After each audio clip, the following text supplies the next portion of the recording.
Hello hi നമസ്കാരം, എല്ലാവർക്കും ധന്യ ഷിജു വ്ലോഗ്സിന്റെ മറ്റൊരു വീഡിയോയിലേക്ക് വീണ്ടും സ്വാഗതം. കഴിഞ്ഞ കുറച്ച് ദിവസമായി സോഷ്യൽ മീഡിയ ഡിസ്കസ് ചെയ്തുകൊണ്ടിരിക്കുന്ന ഒരു വിഷയമാണല്ലേ പേളി മാണി മെറീന മൈക്കിൾ. ഈ ഒരു വിഷയത്തിന്റെ യത്ന ചുരുക്കം ഞാൻ പറയാം. ആദ്യം തന്നെ ഒരു 2 മാസങ്ങൾക്ക് മുൻപ് മൈൽ സ്റ്റോൺ മേക്കേഴ്സ് എന്ന് പറയുന്ന ഒരു ഓൺലൈൻ മീഡിയയിൽ മെറീനയുടെ ഒരു ഇന്റർവ്യൂ വരികയാണ്. അപ്പോൾ അതിലവർ പറഞ്ഞൊരു കാര്യം എന്താണെന്ന് വെച്ചാൽ അവരുടെ കരിയറിന്റെ തുടക്കം മുതൽ അവർക്ക് ഫേസ് ചെയ്യേണ്ടി വന്ന ചില ഇൻസിഡൻസ്. അപ്പോൾ അതിൽ പ്രധാനമായിട്ടും ഓഡിയൻസ് ക്യാച്ച് ചെയ്തൊരു കാര്യം എന്ന് പറയുന്നത് മെറീന പറഞ്ഞത് അവരെ ഒരു പ്രോഗ്രാമിലേക്ക് ഗസ്റ്റ് ആയിട്ട് വിളിക്കുന്നു. അപ്പോൾ ഈ ഗസ്റ്റ് ആയിട്ട് വിളിക്കുമ്പോൾ 2-3 തവണ ഗസ്റ്റ് ആയിട്ട് വിളിക്കുന്നു, ഈ പ്രോഗ്രാം ക്യാൻസൽ ചെയ്യുന്നു, വിളിക്കുന്നു, ക്യാൻസൽ ചെയ്യുന്നു. ഇങ്ങനെ ആയപ്പോൾ 3ാമത്തെ വട്ടം മെറീന ഷോയുടെ ബന്ധപ്പെട്ട അധികൃതരോട് പറയുകയാണ്, ഇനി ഈ ഒരു പ്രോഗ്രാം തീരുമാനിച്ചതിന് ശേഷം മാത്രം എന്നെ വിളിച്ചാൽ മതി, അല്ലാതെ എനിക്കത് പേഴ്സണലി ബുദ്ധിമുട്ടാവുന്നു എന്ന് പറയുന്നു. അങ്ങനെ അതിനുശേഷം ഈ ഒരു പ്രോഗ്രാം നടക്കുന്നു. അതിനുശേഷം ഈ ഒരു പ്രോഗ്രാമിൻ്റെ ഷോ ഡയറക്ടർ മെറീനയോട് പറയുകയാണ്, മുൻപുണ്ടായിരുന്ന ആങ്കർക്ക് മെറീനയാണ് ഗസ്റ്റായിട്ട് വരുന്നതെങ്കിൽ ആ ഒരു പ്രോഗ്രാം ആങ്കറിങ് ചെയ്യാൻ താല്പര്യമില്ല എന്നുള്ളത് പറഞ്ഞതായിട്ട് പറയുകയാണ്. അപ്പോൾ മെറീനയാണെങ്കിൽ ആ പ്രോഗ്രാം ആങ്കറിങ് ചെയ്യില്ല എന്നുള്ളത് മുൻപുള്ള ആങ്കർ പറഞ്ഞു. അതാണ് ആ ഷോ ഡയറക്ടർ മെറീനയുടെ തലയിലേക്ക് കുത്തിവെച്ച ആദ്യത്തെ ഒരു ഇഞ്ചക്ഷൻ എന്ന് പറയുന്നത്. അതിനുശേഷം അതും മനസ്സിൽ വെച്ചുകൊണ്ട് ഏകദേശം 2017 നടക്കുന്ന ഒരു സംഭവമാണ്. അപ്പോൾ അതിനുശേഷം മെറീന ഇതും മനസ്സിൽ വെച്ചുകൊണ്ട് ഇങ്ങനെ നടക്കുകയാണ്. അതിനുശേഷം ഈ ലേറ്റസ്റ്റ് ആയിട്ട് അപ്പോൾ ആ ഒരു ഇൻ്റർവ്യൂവിൽ മെറീന ആ വ്യക്തി ആരാണെന്നോ ആ ആങ്കർ ആരാണെന്നോ ഒന്നും തന്നെ പറയുന്നില്ല. അതായത് ഇങ്ങനെ ഒരു ആങ്കർ പറഞ്ഞിരുന്നതായിട്ട് ഷോ ഡയറക്ടർ എന്നോട് പറഞ്ഞിരുന്നു, അതെന്നെ വല്ലാതെ ഹേർട്ട് ചെയ്തു എന്നുള്ള കാര്യം പറയുന്നുണ്ട്. പക്ഷേ അതിൽ ആ ഒരു വ്യക്തി ആരാണെന്നോ ഒന്നും പറയുന്നില്ല. പക്ഷേ അതിൽ ഈ മലയാളി ഓഡിയൻസിൻ്റെ ഒരു പ്രത്യേകത എന്താണെന്ന് വെച്ചാൽ നമ്മൾ എന്തെങ്കിലും ഒരു ഹിൻ്റ് ഇട്ട് കൊടുത്താൽ അതിൻ്റെ എല്ലാ കാര്യങ്ങളും ഇൻവെസ്റ്റിഗേറ്റ് ചെയ്ത് ആ ഒരു വ്യക്തി ആരാണ്, ഏതാ സംഭവം എന്നുള്ള എല്ലാ കാര്യവും മനസ്സിലാക്കിക്കൊണ്ട് വരും. അതാണ് മലയാളി ഓഡിയൻസിൻ്റെ ഏറ്റവും വലിയൊരു ഹൈലൈറ്റ് എന്ന് പറയുന്നത്.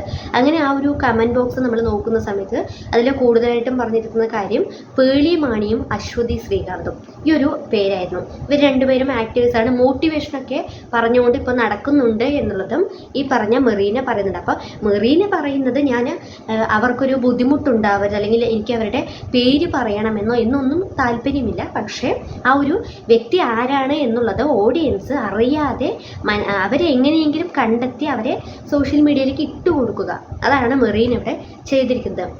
അപ്പോൾ മറ്റൊരു ലേറ്റസ്റ്റ് ആയിട്ട് മെറീനയുടെ ഒരു ഇൻ്റർവ്യൂവിൽ ആ ഒരു ആങ്കർ ചോദിക്കുന്നുണ്ട്, അത് അന്ന് മെറീന പറഞ്ഞിരിക്കുന്ന ആ ഒരു ആങ്കർ പേളി മാണി ആണോ എന്നുള്ളത് ചോദിക്കുന്നുണ്ട്. അപ്പോൾ മെറീന പറഞ്ഞിരിക്കുന്ന ഒരു മറുപടി എന്ന് പറയുന്നത് ആണ് എന്നും പറയുന്നില്ല, അല്ല എന്നും പറയുന്നില്ല.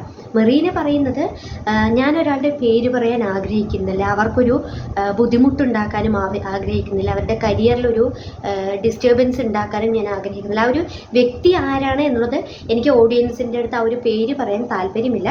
പക്ഷേ ആ ഒരു വ്യക്തി എൻ്റെ അടുത്ത് എക്സ്പ്ലനേഷൻ ചോദിക്കുകയാണെങ്കിൽ ഞാൻ പറയും എന്ന് പറയുന്നുണ്ട്. അപ്പോൾ അതിൽ തന്നെ അവർ പറയുന്നുണ്ട്, ഇതിപ്പോൾ ഈ ഇൻ്റർവ്യൂ കണ്ടുകൊണ്ടിരിക്കുന്ന ആ ഒരു വ്യക്തിക്ക് മനസ്സിലായിട്ടുണ്ടാവും അത് ആരെയാണ് ഞാൻ ഉദ്ദേശിച്ചത് എന്നുള്ളത്. അങ്ങനെയെങ്കിലും അവരൊന്ന് കുറ്റബോധപ്പെട്ടോട്ടെ, അന്ന് ഞാൻ ഗസ്റ്റായിട്ട് വരുമ്പോൾ എന്നെ ആങ്കറിങ് ചെയ്യില്ല എന്ന് പറഞ്ഞ ആ ഒരു വ്യക്തിക്ക് മനസ്സിലെങ്കിലും കുറ്റബോധം ഉണ്ടായിക്കോട്ടെ എന്നുള്ളതാണ് ഞാൻ ഉദ്ദേശിച്ചത് എന്ന് മെറീന പറയുകയാണ്. അപ്പോൾ ഇതാണ് ഇതിൻ്റെ ബേസിക് ആയിട്ടുള്ള ഒരു പ്രധാനപ്പെട്ടൊരു സംഭവം എന്ന് പറയുന്നത്.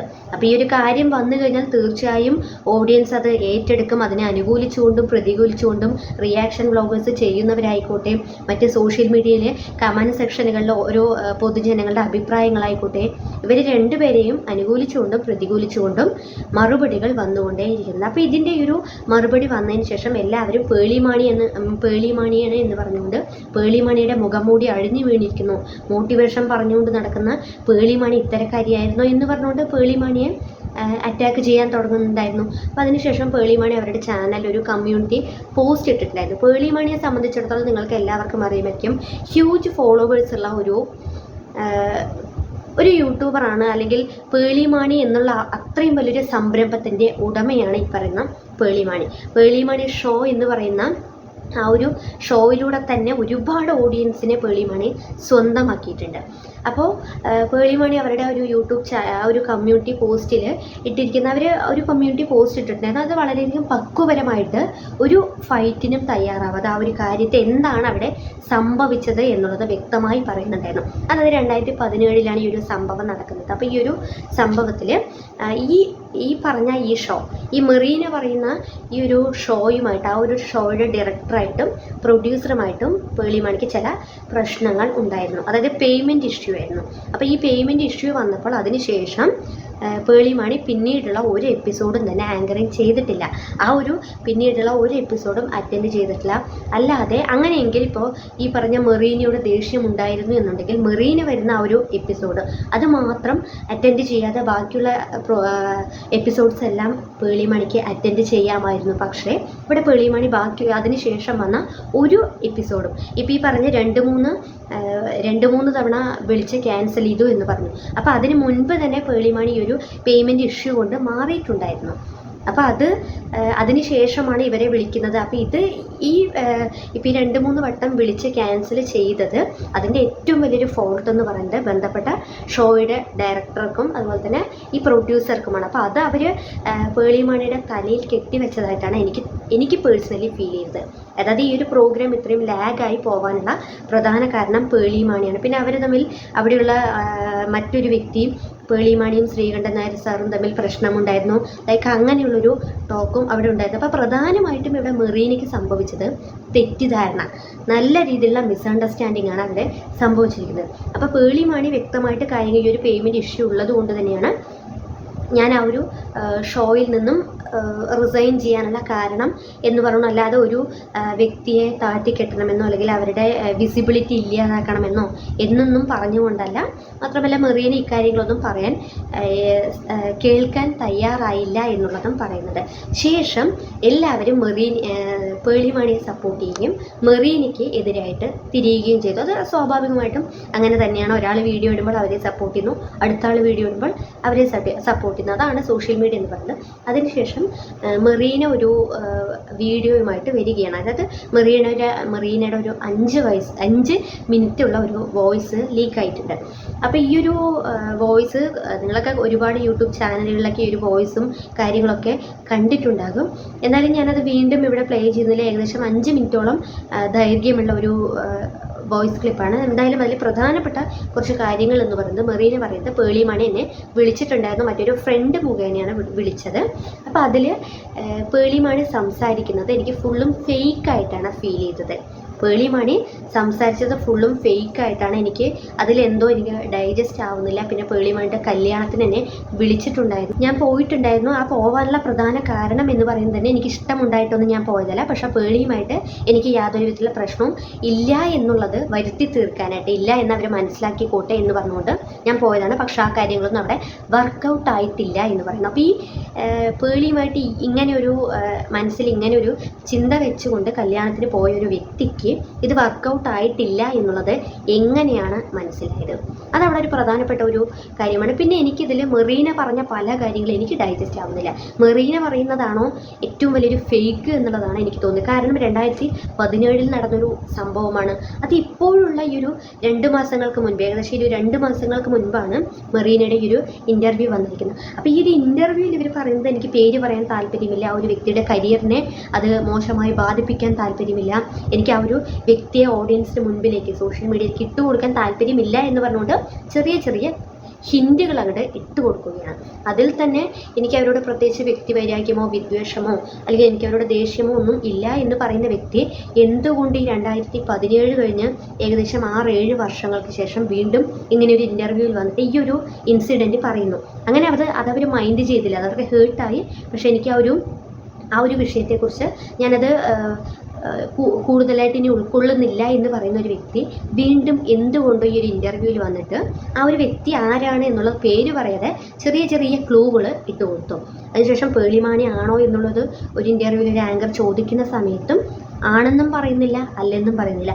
അങ്ങനെ ഒരു വ്യക്തിയുമായിട്ട് അത്രയും ജെന്യൂനിറ്റി ആ ഒരു വ്യക്തിയുമായിട്ട് കീപ്പ് ചെയ്യണം എന്നുള്ളൊരു വ്യക്തി സാധാരണഗതിയിൽ എന്താണ് ചെയ്യുക? ആ ഒരു വ്യക്തിയെ വിളിക്കും, ചോദിക്കും, അല്ലെങ്കിൽ അതിന് ശേഷവും ഇവർ പലയിടത്ത് വെച്ച് കാണുകയും മാരേജ് ഫംഗ്ഷനിലൊക്കെ കണ്ടിട്ടുമൊക്കെ ഉണ്ടായിരുന്നു. ആ ഒരു സമയത്ത് തൻ്റെ തെറ്റിദ്ധാരണ മെറീനയ്ക്ക് മാറ്റാമായിരുന്നല്ലോ, എന്തുകൊണ്ട് മെറീന അത് ചെയ്തില്ല? അപ്പോൾ ആ ഒരു വ്യക്തി വൈരാഗ്യം അല്ലെങ്കിൽ ആ ഒരു ഈഗോയോ കോംപ്ലക്സോ അതൊക്കെ മനസ്സിൽ വെച്ചുകൊണ്ട് ഇത്രയും വർഷങ്ങൾ നീണ്ടു നിന്ന് പിന്നീട് ഈ ഒരു സംഭവം സോഷ്യൽ മീഡിയയ്ക്ക് ഇട്ട് കൊടുക്കുന്നതിൽ നിന്ന് തന്നെ എല്ലാവർക്കും കാര്യങ്ങൾ മനസ്സിലാകും. ഞാൻ ഈ ഒരു വീഡിയോയിൽ ഞാൻ പൂർണ്ണമായിട്ട് ഞാൻ പേളി മണിയെ തന്നെയാണ് സപ്പോർട്ട് ചെയ്യുന്നത്. കാരണം ആ ഒരു വ്യക്തിക്ക് ഈ പറഞ്ഞ മെറീനയുടെ ആ ഒരു എപ്പിസോഡ് ചെയ്യാൻ താല്പര്യമില്ല എന്നുണ്ടെങ്കിൽ അവർക്ക് അത് നോ പറയാനുള്ള പൂർണ്ണമായിട്ടുള്ള റൈറ്റ്സും ഉണ്ട്. അപ്പോൾ പേളി പറയുന്നുണ്ട്, ഒരു ഷോയുടെ ആങ്കർക്ക് ഒരിക്കലും ഒരു ഗസ്റ്റിനെ ചൂസ് ചെയ്യാനുള്ള അവകാശമില്ല, അധികാരമില്ല എന്നുള്ളത്. അതൊരു പക്ഷേ ശരിയായിരിക്കാം കേട്ടോ. കാരണം ആ ഒരു ഷോ ഡയറക്ടറോ പ്രൊഡ്യൂസറോ ഒന്നുമല്ല തീരുമാനിക്കുന്നത് ഏത് ആങ്കറാണ് ഏത് ഗസ്റ്റിനെയാണ് ഇൻ്റർവ്യൂ ചെയ്യേണ്ടത് എന്നുള്ളത്. അതൊക്കെ ഷോ ഡയറക്ടറിൻ്റെയും പ്രൊഡ്യൂസറുടെയും കയ്യിൽ മാത്രം നിൽക്കുന്ന കാര്യങ്ങളാണ്. പിന്നെ പേളിമണിക്ക് അങ്ങനെ പേളിമണി പറഞ്ഞിട്ടുണ്ടെങ്കിൽ തന്നെ തനിക്ക് കംഫർട്ടബിൾ അല്ല, തനിക്ക് ഓക്കെ അല്ല എന്നുണ്ടെങ്കിൽ തീർച്ചയായും അത് പറയാനുള്ള റൈറ്റ്സും പേളിക്കുണ്ട്. അത് പറഞ്ഞുകൊണ്ട് പേളിമണിയുടെ മുഖംമൂടി അഴിഞ്ഞു വീണിരിക്കുകയാണ്. പേളിമണി കുലസ്ത്രീ കളിക്കുകയാണ്, മോട്ടിവേഷൻ പറഞ്ഞുകൊണ്ട് നടക്കുകയാണ്. യഥാർത്ഥത്തിലുള്ള സ്വഭാവം ഇങ്ങനെയല്ല, തനി സ്വരൂപം പുറത്ത് വന്നു എന്നുള്ള തരത്തിലൊക്കെ കമൻറ്റുകൾ പ്രതികരിക്കുന്നതിനോടോ അല്ലെങ്കിൽ അത്തരത്തിലുള്ള കമൻറ്റുകൾ ഇടുന്നതിനോടോ എനിക്ക് അതിനെ അനുകൂലിക്കാൻ സാധിക്കുന്നില്ല. കാരണം പേളിമണി പറഞ്ഞിട്ടുണ്ടെങ്കിൽ അവരുടെ വശം അവർക്ക് കംഫർട്ടബിൾ അല്ല, അവർ നോ പറയുന്നു. എന്തിനും നമ്മൾ നിർബന്ധിച്ചുകൊണ്ട് ഒരു വ്യക്തിയെ ഇന്ന വ്യക്തി ഈ ഒരു ഗസ്റ്റിന് ഇന്ന വ്യക്തിയാണ് ഇൻ്റർവ്യൂ ഗസ്റ്റായിട്ട് വരുന്നത്, നിങ്ങളിവരെ ആങ്കറിങ് ചെയ്യണമെന്ന് അല്ലെങ്കിൽ ഇൻ്റർവ്യൂ ചെയ്യണമെന്ന് ഒരിക്കലും നമുക്കൊരു വ്യക്തിയുടെ തലയിൽ അങ്ങ് അടിച്ചേൽപ്പിക്കാനൊന്നും പറ്റില്ല.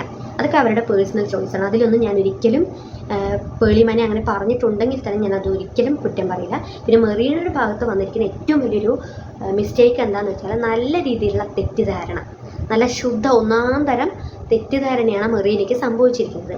അങ്ങനെ മെറീനയ്ക്ക് ഈ ഒരു വ്യക്തിയോട് യാതൊരു വിധത്തിലുള്ള പ്രശ്നങ്ങളും ഇല്ല എന്നുണ്ടെങ്കിൽ അത് നേരിട്ട് വിളിച്ച് സംസാരിക്കണമായിരുന്നു, അല്ലെങ്കിൽ നേരത്തെ എപ്പോഴെങ്കിലും കാണുന്ന സമയത്ത് ഇതിനെക്കുറിച്ച് ചോദിക്കണമായിരുന്നു. അല്ലാതെ നീണ്ട ഇത്രയും വർഷങ്ങൾക്ക് ശേഷം വന്നൊരു വ്യക്തിയെ സോഷ്യൽ മീഡിയയിൽ സൈബർ ബുള്ളിങ്ങിന് ഇട്ടുകൊടുക്കുകയോ അല്ലെങ്കിൽ ഈ ഒരു കാര്യത്തിനെ വീണ്ടും വീണ്ടും കുത്തിപ്പൊക്കിക്കൊണ്ട് മെറീന പറയുന്നതിനോട് എനിക്കൊരിക്കലും യോജിക്കാൻ സാധിക്കുകയില്ല. എന്തായാലും പ്രേക്ഷകരുടെ വിലയേറെ അഭിപ്രായങ്ങൾ നിങ്ങൾ താഴെ കമൻറ്റ് ബോക്സിൽ അറിയിക്കുക. നമ്മുടെ ചാനൽ ആദ്യമായി കാണുന്ന ഏതെങ്കിലും കൂട്ടുകാരുണ്ടെങ്കിൽ ഒന്ന് സബ്സ്ക്രൈബ് ചെയ്ത് തൊട്ടടുത്ത് ബെൽ ബട്ടൺ എനേബിൾ ചെയ്താൽ നമ്മൾ അപ്ലോഡ് ചെയ്യുന്ന വീഡിയോസിൻ്റെ നോട്ടിഫിക്കേഷൻ കൃത്യമായി നിങ്ങൾക്ക് മുന്നിൽ എത്തുന്നത്.